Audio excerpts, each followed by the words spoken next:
Thanks everyone. Welcome Shane today, aka Bullwinkle or Ed Norton. You might see Shane running towards a burning car while eating mint chocolate chip ice cream or catching candy in his mouth, but you won't see him eating spinach. So welcome fellow travel lover Shane, and today he's going to take us to Colombia, the country.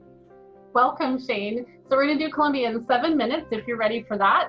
And so let's start and tell us why Colombia is important, why you chose Colombia. I chose Colombia because I've never been, and I've always enjoyed dancing cumbia and salsa and bachata, and Colombia is known for salsa and cumbia, so I decided to go down there with a friend of mine, and we stayed a couple weeks. We rented out it was kind of like a condominium, but like an Airbnb for those 2 weeks where we lived there. I went to the grocery store, we cooked food, and we just got to know the people and the environment. I did a ton of salsa dancing and a ton of cumbia as well, which is the main reason I went. So we stayed on the beachfront toward beach area of Cartagena. Wonderful. And yeah, we chose it just because I really wanted to go to a South American country, and Colombia seemed like the perfect fit. Great. So tell us about any type of travel lesson that you learned while there, something to share with our listeners. Yeah, so some travel lessons I learned is, and going to different countries as well, is the culture is not going to be the same. So my lesson is to be a sponge. Even just going through immigration, where as a tourist I might want to take a picture, but that might not be the best place. So I got yelled at in Spanish to not take pictures of any sort of immigration area. And it's where in some places that's acceptable, other places it's not. So to really be a sponge and not take it personally when you might be acting in an abnormal way that they're used to, understanding that it's not abnormal to me, but it is to them. So I defer and yield to their place where they live, their home. Yeah, that's great advice. Being a sponge, I like the way you put that, because that's how I feel when I travel, just paying attention to what's out there. So it's beautiful. Mm-hmm. You mentioned that you stayed in Airbnbs and stuff. So do you have a story or a moment that you had with a local or someone there that you could share, something that was really special? Something that was special was probably, so the way they do things, I'm pretty sure the Airbnb, it was a condominium or a hotel room, but they Airbnb'd it out. It was kind of a abnormal arrangement in terms of what I would expect here, but which is fine. And we spent some time there. Right after we got there, I got a throat soreness of the throat, garganta, the throat. So I had to try and figure out where is there a hospital nearby? Is there a drugstore? It turns out there are a lot of over-the-counter medicine that you would get in like a normal convenience style shop.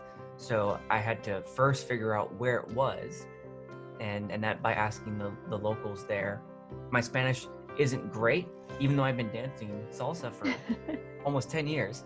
My Spanish isn't natural, so it took quite some Google translations and other assistant devices for me to figure out how to communicate that my throat was really sore. Kept having to point like garganta. So like just that process was really special, and trying to talk to her and understand where she's from and how long she's lived in Cartagena, and then how to leave and then walk all the way around the blocks to go there.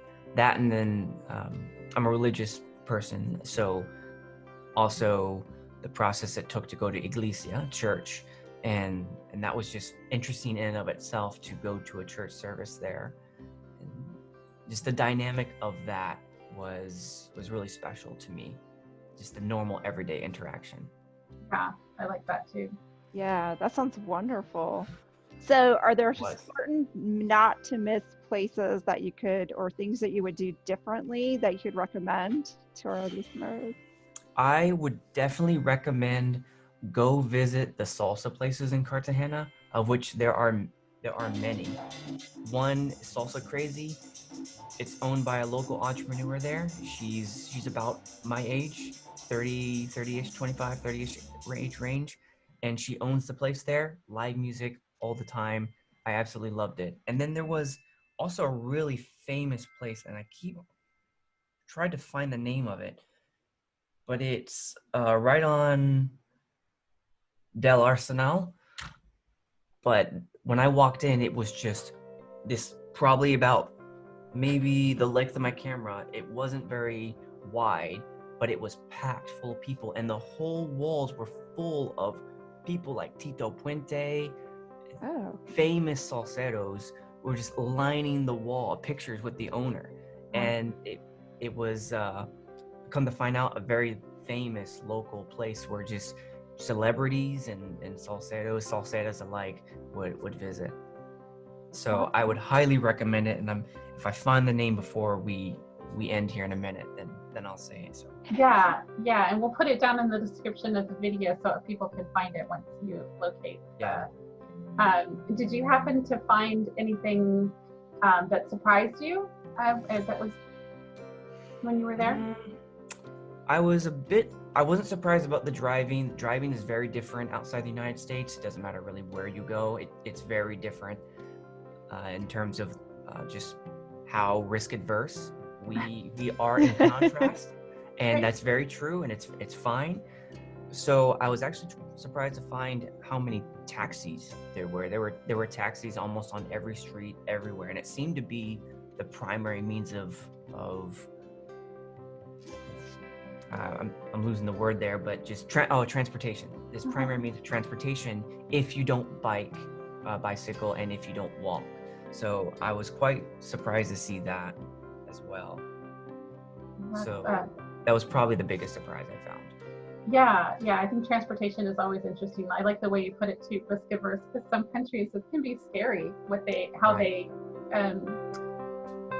feel is appropriate for driving, right? Because it's a big and contrast. to them it's completely normal, and if you're like a sponge, you won't have an issue. Yeah, I'm just having flashbacks of Vietnam, and it was frightening the first day or two until I learned how to cross the street even. Right. It's quite amazing. All right, well, of our 7 minutes. So thanks, Shane, for sharing your stories.